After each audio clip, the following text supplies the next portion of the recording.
बच्चों, welcome to Harsh public school Gurugram YouTube channels. तो कैसे हैं आप लोग? आई होप आप लोग बहुत अच्छे होंगे और बहुत अच्छे से तैयारी चल रहा होगा। तो लास्ट लेक्चर मैंने आपको एरिया ऑफ कंपोजिट्स फिगर्स मैंने आपको समझाया। कंपोजिट फिगर्स का एरिया निकाले जाते हैं। तो अगर आपको इसमें कोई डाउट है या कोई प्रॉब्लम है तो चैनल पे विजिट करके प्लेलिस्ट सेक्शन को चेकआउट कर सकते हैं। एंटायर वीडियोस आपको मिल जाएगा। और अगर आपको कोई प्रॉब्लम, अच्छी बात है।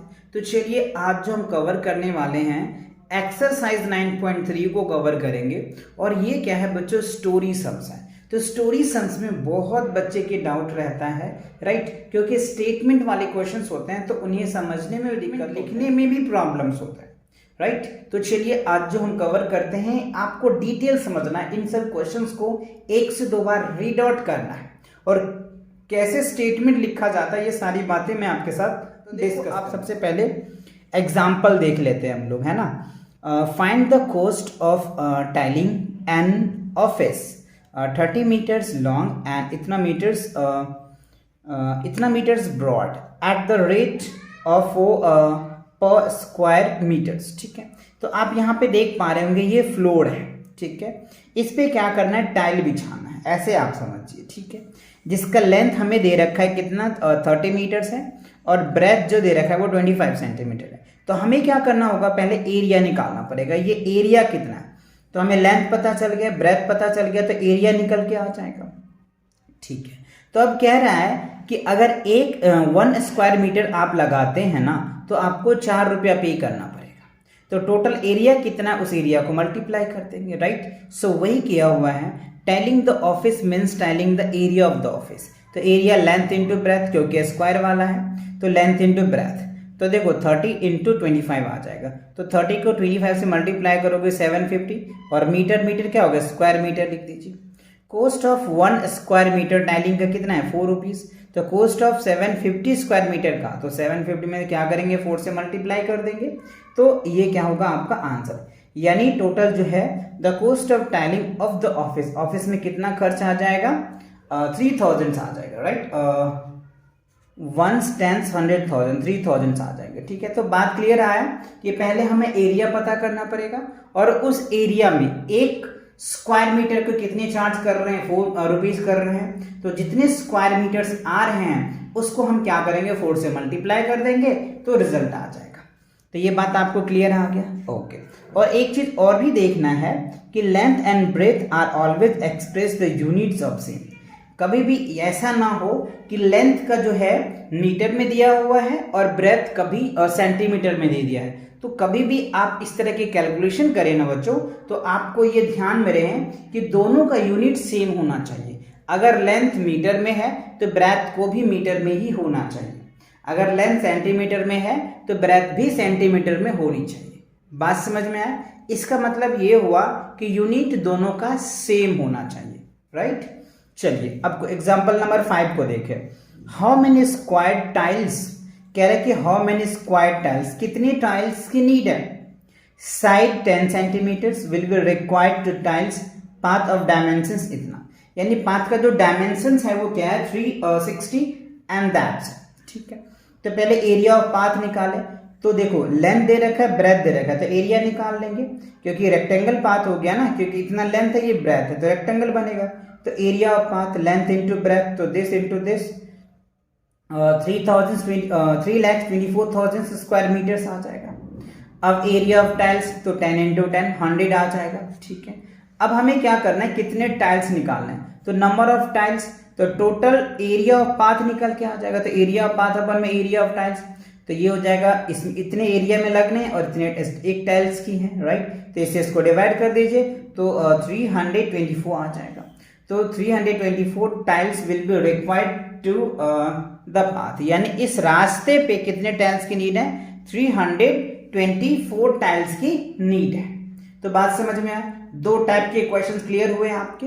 चलिए अब एग्जांपल नंबर 6 को देखते हैं। तो आपको थर्ड टाइप के भी क्वेश्चन समझ में आ जाएगा आपको, है ना। चलो थर्ड टाइप में देखो, कह रहा है कि find the length of a rectangle tiles whose area दे रखा है और ब्रेथ दे रखा है। देखो एरिया दिया हुआ है और ब्रेथ दिया हुआ है, तो लेंथ निकालना है। तो सिंपल है, लेंथ के लिए मैंने फॉर्मूला बताया था, एरिया अपन में क्या हो जाएगा, एरिया बाय ब्रेथ हो जाएगा। बहुत इजी है। तो एरिया हमें दे रखा है, ब्रेथ दे रखा है, तो लेंथ इक्वल्स टू क्या होता है, एरिया बाय ब्रेथ। तो 24 पर 6 से डिवाइड कर दो, 16 आ जाएगा। तो the length of rectangular tiles is 16 centimetres. तो ये बहुत इजी आ गया।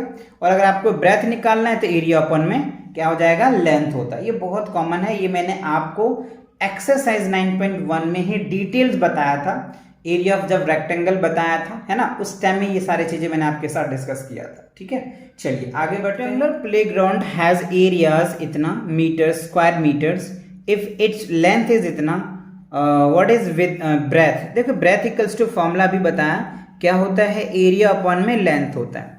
तो देखो एरिया दे रखा है, हमें लेंथ दे रखा है, तो breadth equals to area upon में लेंथ, तो दिस बाय दिस कर दो, डिवाइड करोगे तो क्या हो जाएगा, 0 से 0 खत्म, ये हो जाएगा 130 मीटर्स, राइट। तो the breadth of the rectangle कितना आ जाएगा, 130 मीटर आ जाएगा। तो ये बहुत बेसिक है। तो आपने 4 तरह के क्वेश्चंस को देखे हैं, इन्हीं चारों के बेस पे आपको ये जो एक्सरसाइज 9.3 है ना बच्चों, ये आपको दिया है। तो इन चारों कॉन्सेप्ट को हम क्या करेंगे, इस जो क्वेश्चंस है, इन क्वेश्चन को समझेंगे, किस क्वेश्चंस में कौन से कॉन्सेप्ट्स लगेंगे, उन्हीं के बेस पे हम लोग सॉल्व करेंगे। तो चलिए देखते हैं, पहला क्वेश्चन क्या कह रहा है, फाइंड द एरिया। हमें क्या निकालना है, area of a wall of classrooms 4.5 metres and 6 metre wide. तो देखो ये 6 मीटर है और ये 4.5 है, तो ये कैसा बनेगा, रेक्टेंगल बनेगा, है ना, रेक्टेंगल बनेगा। तो हमें एरिया निकालना है, तो दिस मल्टीप्लाई दिस कर दोगे, आपका रिजल्ट आ जाएगा। तो देखो बच्चों, मैंने कुछ इस हिसाब से किया है कि आप इसे आसानी से कर सकते हो, राइट। मैंने यहाँ पे लिख रखा है, स्टेटमेंट भी लिख रखा है, इस तरीके से हमने बना लिया क्लासरूम का वॉल। ये देखो लेंथ है और ये क्या है, ब्रेथ है, ठीक है। लेंथ बड़ा होता है, ब्रेथ छोटा, तो area of rectangle length into breath होता है। तो 4.5 को 6 से मल्टीप्लाई करो, तो देखो 6 पंजे 30 के क्या हो जाएगा, 0 हाथ में 3, 6 चौके 24, 25 26 27 27 आ जाएगा, राइट। तो 27 मीटर या फिर स्क्वायर मीटर आप लिख लीजिए, ठीक है। ये क्या हो जाएगा, 27 स्क्वायर मीटर आ जाएगा। बात समझ में आया, यही तो मैं पूछ रहा था, तो मैंने लिख दिया। तो इस तरीके से आप चाहो तो लिख सकते हो, या ये भी लिख सकते हो, लेंथ ऑफ रेक्टेंगल्स, है ना, ब्रेथ ऑफ रेक्टेंगल, फिर लिख सकते हो एरिया ऑफ रेक्टेंगल, है ना। तो चीजों को मैं थोड़ा सा शॉर्ट किया हूँ, आप चाहो तो प्रॉपर तरीके से लिख भी सकते हो, है ना। ऐसे भी करोगे तो आपके मार्क्स तो नहीं घटेंगे, क्योंकि मैंने सारी चीजें तो लिखा ही है, क्योंकि मैंने लेंथ यहाँ पे लिख दिया है ना, ये लेंथ हो गया और ये क्या हो गया, ब्रेथ हो गया। Length of rectangle, breadth of rectangle हो गया, area of rectangle length into breadth कर दो, आपका रिजल्ट निकल के आ जाएगा। तो पहला क्वेश्चन क्लियर हुआ। चलिए अब दूसरा क्वेश्चन देखते हैं कि दूसरा क्वेश्चन में आपको क्या कह रहा है। देखो फाइंड द एरिया, यहाँ पे भी area of the top of A square कह रहा है। तो स्क्वायर आपको पता है ऑल साइड इक्वल्स होता है, जिसका साइड दे रखे 80 सेंटीमीटर। तो देखो एरिया ऑफ स्क्वायर क्या होता है, साइड इंटू साइड, तो 80 इंटू 80 कर दो, आपका रिजल्ट आ जाएगा। तो देखो मैंने फिगर बना करके आपको समझाने का कोशिश किया है, राइट। देखो ये क्या बना है, स्क्वायर है, ठीक है, SQUARE। तो स्क्वायर का ऑल साइड इक्वल है, तो ये 80 सेंटीमीटर है, ये भी 80 है, ये भी 80, ये भी। तो area of square side into side 80 into 80, 88 जो क्या होगा 64 और 00 आ जाएगा। और ये स्क्वायर सेंटीमीटर है तो सेंटीमीटर लिख देंगे, मीटर होता तो मीटर लिखते, किलोमीटर होता तो किलोमीटर लिखते। क्लियर, तो ये बात आपको समझ में आ गया। अब देखिए क्वेश्चन नंबर 3 में क्या कह रहा है, what will be the cost of moving glass in a rectangular field of dimensions this and this. तो देखो लेंथ दे रखा है, डायमेंशन का मतलब क्या होता है, उसकी बीमाई, है ना, भुजाएं, राइट। तो 240 और दे रखा है, तो ये रेक्टेंगल बनेगा। एट द रेट जो दे रखा है ना, ₹10 पर स्क्वायर मीटर दे रखा है, यानी 1 स्क्वायर मीटर के लिए 10 रुपया लग रहा है। तो टोटल स्क्वायर मीटर के लिए कितना लगेगा, तो हमें पहले एरिया चाहिए, तो इसको मल्टीप्लाई करेंगे तो एरिया निकल के आ जाएगा। बिकॉज ये लेंथ है, ये ब्रेथ है, तो इस दोनों को मल्टीप्लाई करोगे तो एरिया निकल के आ जाएगा। तो देखो इसको मैंने कुछ स्टेटमेंट इस हिसाब से बनाया है बच्चों। तो देखो ये लेंथ आ गया 240 मीटर्स, ब्रेथ आ गया 120, तो area of rectangular field L into B, तो 120 इंटू 240 मल्टीप्लाई करोगे तो 28,800 स्क्वायर मीटर आ जाएगा। तो यहाँ पे आप लिख सकते हो बिकॉज बिकॉज लिखिएगा, है ना, बिकॉज 1 स्क्वायर मीटर्स कॉस्ट जो है वो 10 रुपीज दे रखा है, राइट। तो देयरफॉर 28,800 स्क्वायर मीटर्स के लिए कितना हो जाएगा, तो यहाँ पे मैंने लिख दिया, स्क्वायर मीटर से ये कैंसिल हो जाएगा। अब इसको मल्टीप्लाई कर दो तो 2,88,000 हो जाएगा, है ना। ये वाला आपका क्या हो जाएगा, आंसर आ जाएगा, ठीक है। 10 से मल्टीप्लाई कर दो, ये हो जाएगा आपका 2,88,000 आपका टोटल रुपीज आ जाएगा। यानी 28,800 स्क्वायर मीटर के लिए टोटल जो खर्च बनेगा, है ना, वो कितना बनेगा, 2,88,000 रुपीज आ जाएगा। क्लियर। चलो अब क्वेश्चन नंबर 4 को देखते हैं। क्वेश्चन नंबर 4 में क्या कह रहे हैं, देखो क्वेश्चन नंबर 4 की बात करो बच्चों, तो इसमें कह रहे हैं 100 bricks of length 24 centimetres and breadth जो है 15 centimetres each are used to tile paths, right. What is the area of path, तो एरिया ऑफ पाथ निकालना। तो पहले क्या करना पड़ेगा हमें, ब्रिक्स का लेंथ, ये एरिया निकालना पड़ेगा। लेंथ दे रखा है, ब्रेथ दे रखा है, तो एरिया निकालो, इसको मल्टीप्लाई कर दो, तो जो एरिया निकल के आ जाएगा उसे 100 से मल्टीप्लाई कर दो। एक ब्रिक्स का एरिया निकल के आ जाएगा, तो 100 ब्रिक्स का एरिया निकालना है तो 100 से मल्टीप्लाई कर दो, राइट। तो इन बातों को सभी को मैं कुछ इस हिसाब से लिखा हूँ जो आप आसानी से समझ पाओगे। ये मैंने डायग्राम बनाया, ये लेंथ है, ये ब्रेथ है, तो लेंथ ऑफ ब्रिक्स लिखा मैंने, राइट। जो है इसमें 24 है और ब्रेथ जो है 15 है। एरिया ऑफ ब्रिक्स L/B, तो मल्टीप्लाई करोगे 360 आ जाएगा सेंटीमीटर, या फिर ऐसे लिखो तो 100 ब्रिक्स का क्या होगा, 360 इंटू 100 कर दो, ये आपका रिजल्ट निकल के आ जाएगा, है ना। तो टोटल पाथ का जो एरिया निकल के आया वो कितना आया, 36,000 स्क्वायर मीटर आ गया, स्क्वायर सेंटीमीटर, है ना। तो ये पाथ का एरिया निकल के आ गया। और क्वेश्चन में कह रहा था what is the area of the path, है ना। क्वेश्चन में कह रहा है ना what is the area of path, यानी पाथ का एरिया कितना आया, तो 36,000 स्क्वायर सेंटीमीटर्स आ गया। क्लियर। चलिए अब क्वेश्चन नंबर 5 में देखो क्या कह रहा है, how many tiles of length 8 centimetres, breadth जो है वो 5 centimetres will be needed to tile of floor of dining space 400 centimetres long and 200 centimetre wide. तो देखो टाइल्स की जो लेंथ है ना वो 8 सेंटीमीटर है और 5 सेंटीमीटर है, और जहां पे टाइल्स लगनी है उस डाइनिंग फ्लोर यानी फ्लोर ऑफ डाइनिंग का जो स्पेस है 400 सेंटीमीटर लॉन्ग है और 200 सेंटीमीटर वाइड है। तो पहले हमें फ्लोर का एरिया निकाल लेते हैं, फिर टाइल्स का एरिया निकाल लेते हैं, फिर फ्लोर का एरिया में टाइल के एरिया से डिवाइड कर देंगे तो नंबर ऑफ टाइल्स निकल के आ जाएगा। बात समझ आया। तो चलिए इन प्रोसेस को मैं आपको दिखाता हूं, आप इन्हें कैसे सॉल्व करेंगे, स्टेप वाइज सॉल्व करना पड़ेगा, है ना, तब जाकर के आपको अच्छे से समझ आ जाएगा। तो मैंने कुछ छोटे छोटे चीजें बना रखा है। ये देखो हमने टाइल्स ले लिया, टाइल की लेंथ है, ब्रेथ है, ठीक है। ये हमने डाइनिंग फ्लोर ले लिया, इसकी लेंथ है, ये ब्रेथ है। तो पहले लेंथ ऑफ टाइल्स हो गया, ब्रेथ ऑफ टाइल्स ले लिया, एरिया ऑफ टाइल्स निकाल लिया, तो 8 5 जा 40 सेंटीमीटर स्क्वायर, या फिर कुछ ऐसे लिख सकते हो। लेंथ ऑफ फ्लोर लिखा मैंने, ब्रेथ ऑफ फ्लोर लिखा, एरिया ऑफ फ्लोर। आपको भी ऐसे ही स्टेप वाइज लिखना है बच्चों, जिससे कि आपको कोई मार्क्स कटेगा नहीं, प्रॉपर मार्क्स मिलेंगे, है ना। एरिया ऑफ फ्लोर ये आ गया। नंबर ऑफ टाइल्स, तो एरिया ऑफ फ्लोर अपन में क्या होगा, एरिया ऑफ टाइल्स, तो दिस अपन में दिस डिवाइड कर दो। देखो 0 से 0 कैंसिल करोगे, इससे करोगे 4 2 जा 8, ये 2000, राइट। इसका मतलब क्या हुआ, जो डाइनिंग स्पेस है ना उसमें टोटल जो टाइल्स की संख्या है वो 2000 है ना, 2000 टाइल जो है वो डाइनिंग रूम में लग जाएगा। बात क्लियर हुई। तो आपको ऐसे ही स्टेप बना के लिखना है बच्चों, है ना। चलिए आगे बढ़ते हैं। अब क्वेश्चन नंबर 6 में देखो क्या कह रहा है, फाइंड द कोस्ट। हमें क्या निकाला, find the cost of levelling a badminton court 132 metres long and 58 metres broad at the rate जो है वो 80 रुपीज पर स्क्वायर मीटर के, यानी 1 स्क्वायर मीटर के लिए 80 रुपया चार्ज करता है बैडमिंटन कोर्ट यार्ड को लेवलिंग करने के लिए, ठीक है। जिसका लेंथ दे रखा है 132 मीटर्स एंड 50। तो इसका पहले हमें एरिया निकालना पड़ेगा। जब एरिया निकल के आ जाएगा उस एरिया को इससे हम क्या करेंगे, मल्टीप्लाई कर देंगे तो हमारा रिजल्ट आ जाएगा, ठीक है। तो देखो मैं कुछ इस हिसाब से कर रखा हूँ, बनाया हूँ आप लोगों के लिए, जिससे कि आपको बहुत ईजी से आप इन्हें सॉल्व कर पाओ। तो मैं कुछ इस हिसाब से बैडमिंटन यार्ड बना लिया, जिसका लेंथ ये रहा, ब्रेथ ये रहा। तो लेंथ ऑफ बैडमिंटन ये आ गया, ब्रेथ ऑफ बैडमिंटन ये, एरिया ऑफ बैडमिंटन यार्ड का 7656 स्क्वायर मीटर आ गया।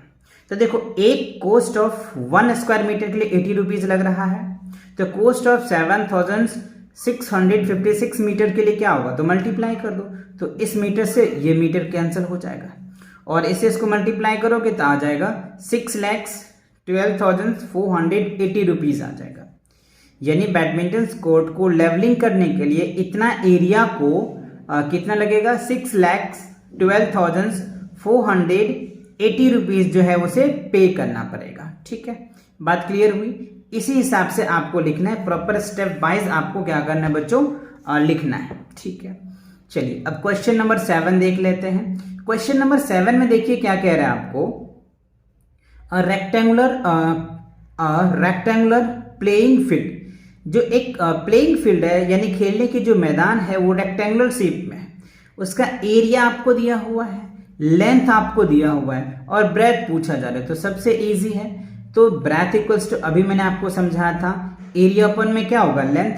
तो इसमें इससे डिवाइड कर दीजिए, आपका रिजल्ट निकल के आ जाएगा। लेकिन आपको स्टेप्स लिखने हैं तो कुछ इस हिसाब से आप लिख सकते हैं। देखो मैंने ये बना लिया, एरिया लिख दिया, लेंथ लिख दिया, ब्रेथ। तो ब्रेथ ऑफ रेक्टेंगल, एरिया अपन में लेंथ। तो मीटर से 1 मीटर, स्क्वायर होता है ना तो 2 मीटर होता है ना, तो 1 मीटर से मीटर कैंसिल हो जाएगा। इससे इसको डिवाइड कर दो, 22 दूनी 44, तो कितना आ जाएगा, 220 आ जाएगा। तो ये क्या हो जाएगा, 20 मीटर आ जाएगा, क्योंकि यहाँ 2 मीटर था, स्क्वायर होता है ना एरिया में, तो metre into metre, square metre होता है, तो 1 मीटर से 1 मीटर कैंसिल हो जाएगा, तो 20 मीटर आ जाएगा। ठीक है, चलिए अब क्वेश्चन नंबर 8 को देखें। क्वेश्चन नंबर 8 में क्या कह रहे हैं, a rectangular classrooms of length 27 centimetres और एरिया जो दे रखा है 594 square metres, what is the breadth. तो देखो रेक्टेंगुलर क्लास है, राइट, तो हमें क्या है, एरिया दे रखा है और लेंथ दे रखा है, तो ब्रेथ निकालना है, सेम फॉर्मूला लगा दो, रिजल्ट आ जाएगा।